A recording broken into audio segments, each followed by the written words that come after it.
Selamat berjumpa kembali saudara-saudara yang terkasih di kanal Forum 195. Kanal kita bersama untuk mengasihi, melayani, memuji, dan menyembah Tuhan kita, Yesus Kristus. Damai kasih Allah menyertai kita semua. Saudara-saudara yang terkasih, kita bertemu kembali di renungan refleksi diri kita di season 5 episode ke-20.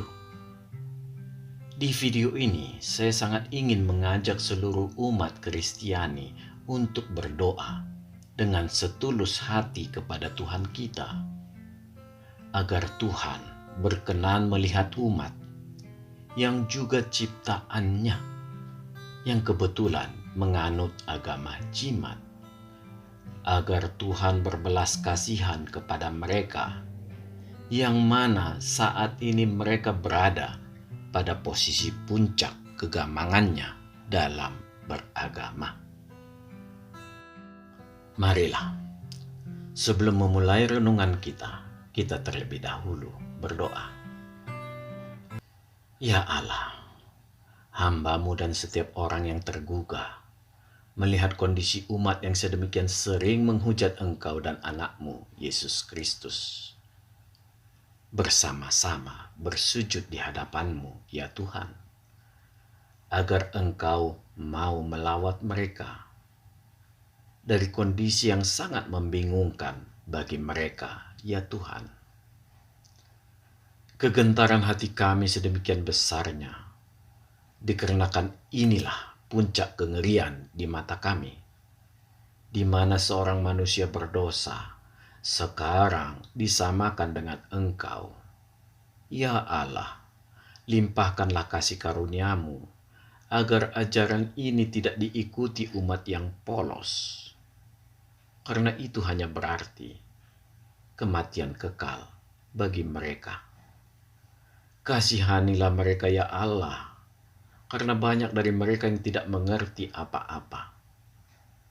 Hanya kepadamu lah kami memohon dan berlindung.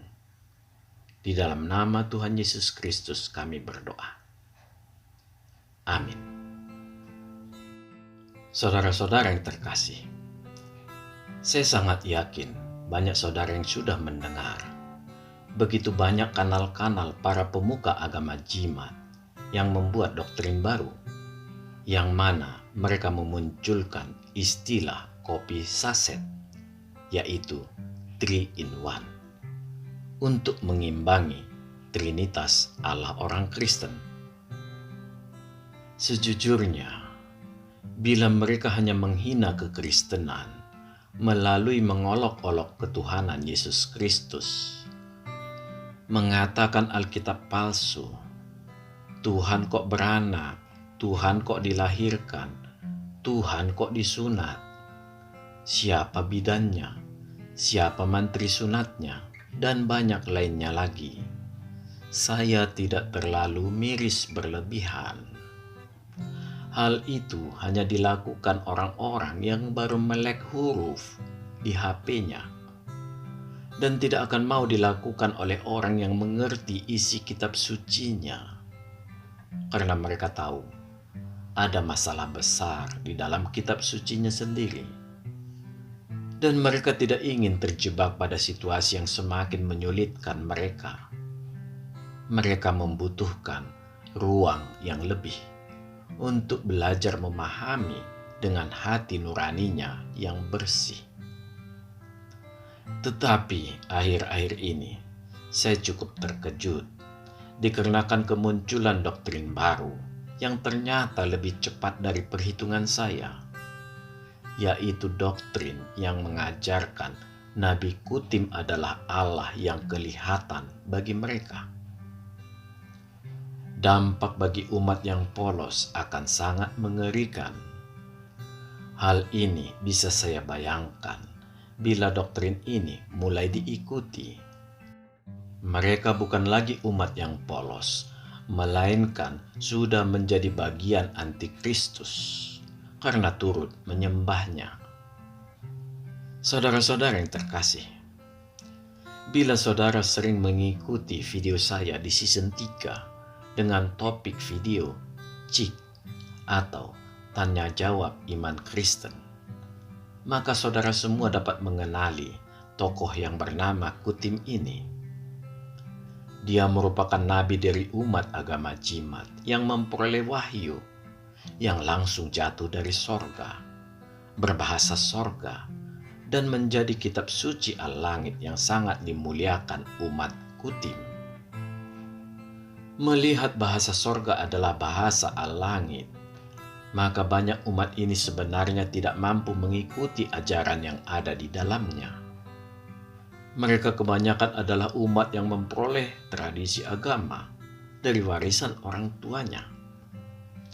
Tradisi menjalankan agama ini tidak terlalu ketat, bahkan masih sangat dipengaruhi adat istiadat kesukuan yang merupakan warisan leluhur dan masih kuat melekat.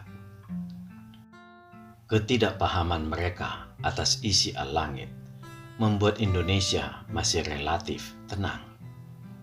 Kemunculan doktrin baru ini akan memiliki dua implikasi.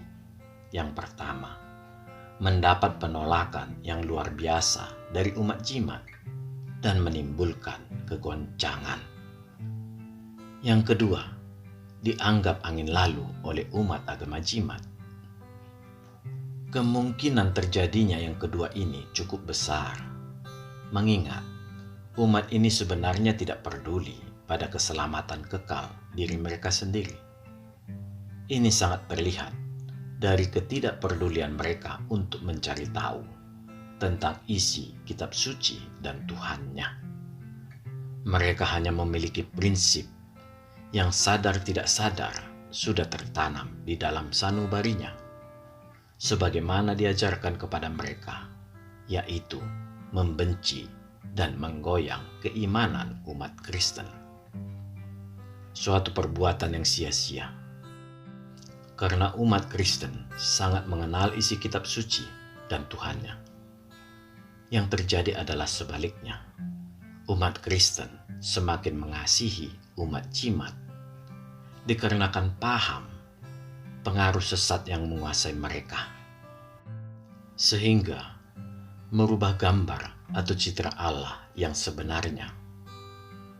Ajaran-ajaran hidup duniawi yang ditawarkan Kutim memang menjadi fokus mereka, dan efeknya luar biasa. Begitu mudah, nikmat, dan penuh dengan fantasi seksual. Tidak sedikit juga orang Kristen yang jatuh, tetapi memang itu semua adalah pilihan hidup masing-masing. Saudara-saudara yang terkasih, seluruh manusia diciptakan Tuhan memiliki kesamaan, yaitu sama-sama diberi Allah roh manusia. Roh manusia inilah identitas Allah di dalam diri manusia. Citra Allah ini berada di dalam hati manusia. Inilah yang kita kenal sebagai hati nurani yang murni, yang melahirkan akal budi dan memberi nilai-nilai moral kepikiran. Inilah yang membuat seluruh manusia dapat berbuat baik.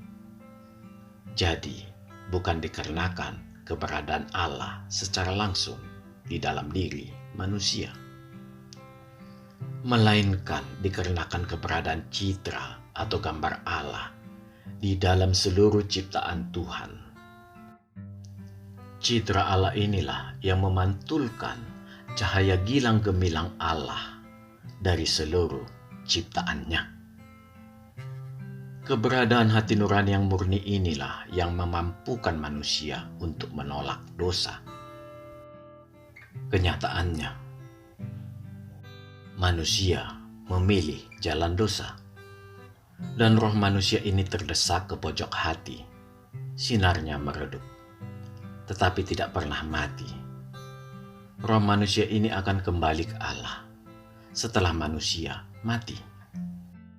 Jadi, manusia yang tidak pernah mendengar adanya Tuhan, tidak mengenal tentang agama, inilah yang saya sebut manusia polos, yaitu manusia yang tetap mengakui bahwa dirinya dan seluruh alam semesta adalah ciptaan Tuhan, dan kelak bila dia mati, dia percaya bahwa dia kembali ke penciptanya.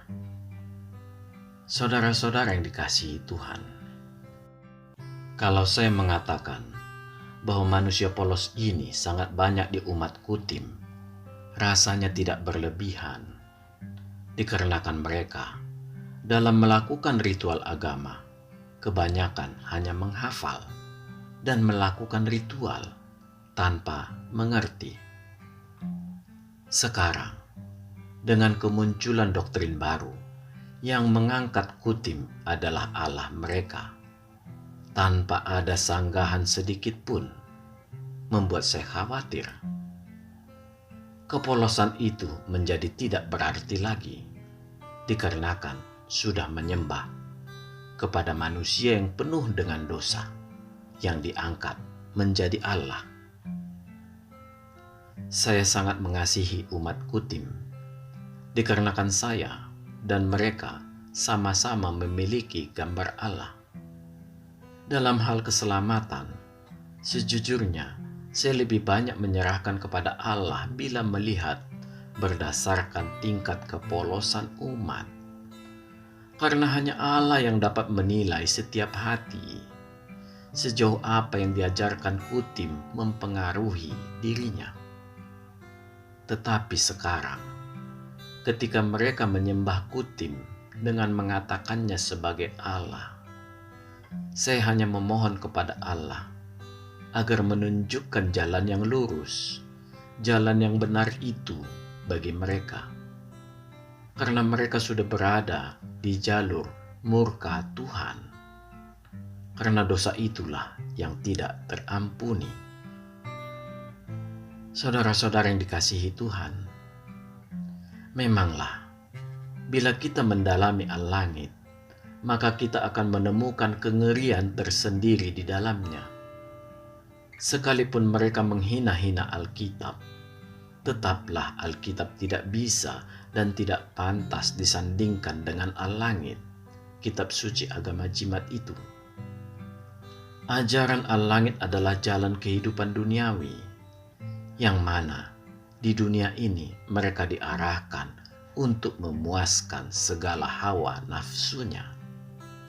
Dikarenakan sorga yang dijanjikan juga adalah puncak dari kenikmatan duniawi. Puncak dari kegilaan agama ini adalah selalu menyerang Allah orang Kristen yang tidak akan pernah mereka pahami, karena untuk memahami dan menyatakan itu hanya ada pada otoritas Roh Kudus, dan mereka tidak menggunakan kesempatan yang ada di sepanjang hidupnya untuk mengenali Roh Kudus. Karena itu, sebuah kesia-siaan mengenalkan Trinitas Allah orang Kristen bagi mereka. Tetapi Allah kita sangat luar biasa. Seluruh hinaan dari mereka dijawab Tuhan secara langsung dengan membuka kesesatan al-langit. Sekarang, mendekati titik puncak, mereka mengenalkan konsep Tuhannya yang baru, bagaikan slogan kopi saset, 3 in 1. Penelanjangan agama jimat ini tidak terhindarkan dikarenakan perkembangan teknologi internet. Ini sangat baik sebenarnya, agar seluruhnya mereka paham apa dan seperti apa Allah mereka. Mereka berhak untuk tahu, karena itu adalah keselamatan mereka sendiri. Umat ini tidak mengenali Allahnya sama sekali. Mereka hanya merasa Allahnya sama dengan Allah orang Kristen. Tetapi penjelasan al-langit tidak mendukung itu. Terkadang mereka mengikuti Allah kita, Allah Yahweh, yang membuka dirinya ke umat manusia. Di kesempatan lain, mereka mengikuti Allah mereka yang selalu bersembunyi di balik tirai. Dan segala perintah disampaikan ke Nabi Kutim melalui malaikatnya yang bernama Jin. Al-langit sendiri bersaksi, Alam mereka terkadang memperlihatkan Dia adalah Allah yang dipenuhi nafsu seksual. Ini terlihat dari ajaran dan realitanya memiliki 3 orang putri. Bila kita mendalami dengan seksama, maka kengerian-kengerian dan ajaran-ajaran yang jauh dari moralitas ini memperlihatkan seluruh isinya bertentangan 180 derajat dengan Alkitab dan ajaran Tuhan Yesus Kristus. Mengingat isi Alkitab adalah karya Allah dalam penciptaan dunia, sejarah kehidupan manusia, nubuatan-nubuatan tentang Yesus Kristus, karya-karya Yesus Kristus, sampai wahyu akhir zaman, maka dapat dikatakan Al-Langit adalah seperti antitesa dari Alkitab. Melihat kenyataan-kenyataan ini, maka dapat dipastikan Allah yang berada di balik tirai itu sebenarnya adalah iblis sendiri. Tidak mengherankan, Al-Langit banyak kemiripannya dengan Alkitab, sekalipun bertentangan 180 derajat. Memanglah, kemiripan ini tidak terhindarkan, karena iblis sendiri juga pernah menjadi warga negara sorga. Jadi, dia sangat mengenal Allah dan Tuhan Yesus Kristus. Iblis tidak akan berani menghilangkan eksistensi Allah dan Yesus Kristus dari Al-Langit, karena dia sangat takut dan gentar kepada Allah. Oleh karena itu, iblis hanya sekedar mengaburkan tentang Allah dan Tuhan Yesus Kristus di Al-Langit. Tujuan iblis memang bukan melawan Allah, karena dia tahu dia tidak akan mampu. Tetapi dia ingin mengajak sebanyak mungkin manusia menjauhi Yesus Kristus menuju kematian kekal. Saudara-saudara yang dikasihi Tuhan, khususnya umat jimat yang saya kasihi, sebenarnya saya tidak terlalu terkejut melihat Kutim disamakan dengan Allah di agama saudara, karena saya juga sudah melihat ini di dalam Al-Langit. 3 oknum yang selevel di Al-Langit, yaitu Allah yang selalu di belakang tirai, yang tidak lain dari iblis sendiri, Nabi Kutim yang merupakan anak rohani iblis, dan yang ketiga adalah Al-Langit. Umat jimat tidak akan pernah berani memposisikan Kutim dan Al-Langit di bawah Allah mereka, dan akan selalu menyertakannya di dalam ikrar imannya. Inilah Trinitas yang menyerupai Trinitas kekristenan. Saudara semua dapat melihat di video saya di season 3, video Cik, Tanya Jawab Iman Kristen, episode ke-14, dengan judul Trinitas Agama Kristen versus Trinitas Agama Jimat. Selama ini, para pemuka agama jimat masih sembunyi-sembunyi menyatakan itu. Akhirnya, sekarang, semua terbuka keluar. Ini yang membuat saya sangat miris. Situasi umat jimat sangat berbahaya. Inilah yang membuat saya mengajak semua saudara Kristiani untuk turut mendoakan mereka. Minimal demi keselamatan umat yang masih polos. Begitu mengerikan sebenarnya situasi yang sedang mereka alami. Semoga mereka semakin terbuka matanya. Dan memang Al-Langit harus diterjemahkan ke bahasa Indonesia secara tepat. Jangan dirubah. Karena keselamatan itu adalah hak umat. Bila tersembunyi dalam bahasa sorga, maka mereka semua tidak akan mengetahui isi Al-Langit yang sebenarnya. Bila sudah diterjemahkan dengan tepat, maka semua kembali ke umat jimat untuk memilih. karena semua ada di hadapan matanya.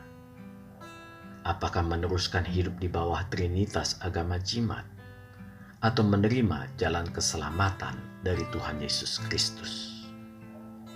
Hidup ini adalah pilihan. Sebagai petunjuk, saya memberi sebuah matematika sederhana. Silakan saudara semua menjumlahkan permutasi 3 angka dari jumlah bab di al-langit. Saudara akan menemukan angka 666. Permutasi yang maksimal hanya ada 3. Tiap permutasi menghasilkan jumlah 6. Jadi, totalnya akan menjadi 666. Cara yang sederhana dan terlalu sederhana dan sangat sulit dipakai untuk mengidentifikasi Sang Antikristus yang sedemikian luar biasa sebenarnya. Tetapi mungkin agama ini hanya merupakan salah satu penampakannya. Angka 666 ini adalah angka Antikristus. Angka yang tidak memiliki ajaran kasih di dalamnya, karena hanya berisi kebencian terhadap banyak hal. Kebencian itu tidak akan ada bila Kristus ada di situ, karena Kristus adalah kasih itu sendiri.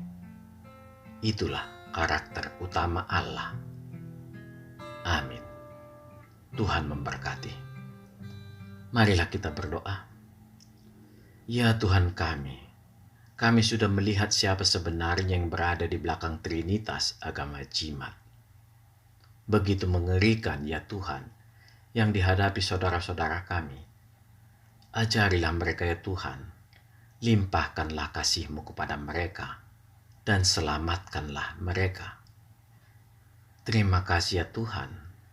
Di dalam nama Tuhan Yesus Kristus kami berdoa dan mengucap syukur. Amin. Tuhan memberkati kita. Marilah kita masuk ke saat teduh sejenak.